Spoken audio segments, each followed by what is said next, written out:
Read India celebrations 2025 పుస్తక పఠన పోటీల్లో ఆర్మూర్ శ్రీ భాషిత పాఠశాల విద్యార్థులు జాతీయ స్థాయిలో మొదటి రౌండ్లో ఉత్తమ ప్రతిభ కనబర్చి రెండవ రౌండ్కు ఎంపికయ్యారని పాఠశాల కరెస్పాండెంట్ పూలపల్లి సుందర్ తెలిపారు. ఈ సందర్భంగా శ్రీ భాషిత పాఠశాల కరెస్పాండెంట్ పూలపల్లి సుందర్ విద్యార్థులను అభినందించారు. రెండవ రౌండ్లో సైతం గెలవాలని ఆకాంక్షించారు.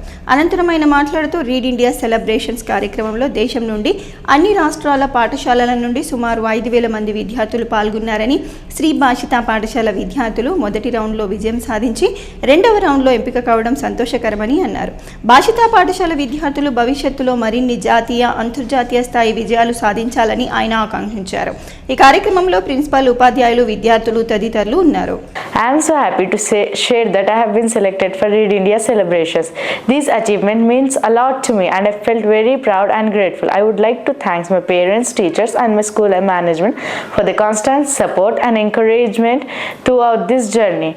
My school always inspires me, guides me and helps me to do my best. Thank you everyone for believing in me.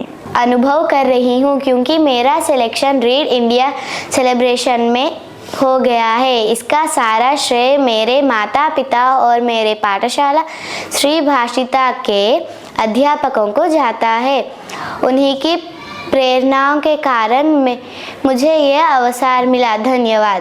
దేశవ్యాప్తంగా 20 రాష్ట్రాలు పాల్గొన్న ఈ పోటీలలో 91 మందిలో మన శ్రీ భాషిత పాఠశాల విద్యార్థులు ఇద్దరు ఉండడము చాలా విశేషం, గొప్పగా భావిస్తున్నాము.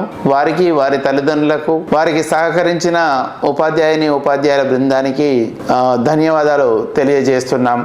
ముఖ్యంగా ఈ రీడింగ్ కాంపిటీషన్ అనేది పిల్లలకు ఎంత లాభపడుతుందంటే వాళ్ళకు వొకాబులరీ డెవలప్మెంట్ జరుగుతుంది, వాళ్ళకు స్పోకెన్ ఇంగ్లీష్లో కాన్ఫిడెన్స్ పెరుగుతుంది, వాళ్ళు డిబేట్లలో కూడా చాలా కాన్ఫిడెంట్గా పాల్గొనడం జరుగుతుంది.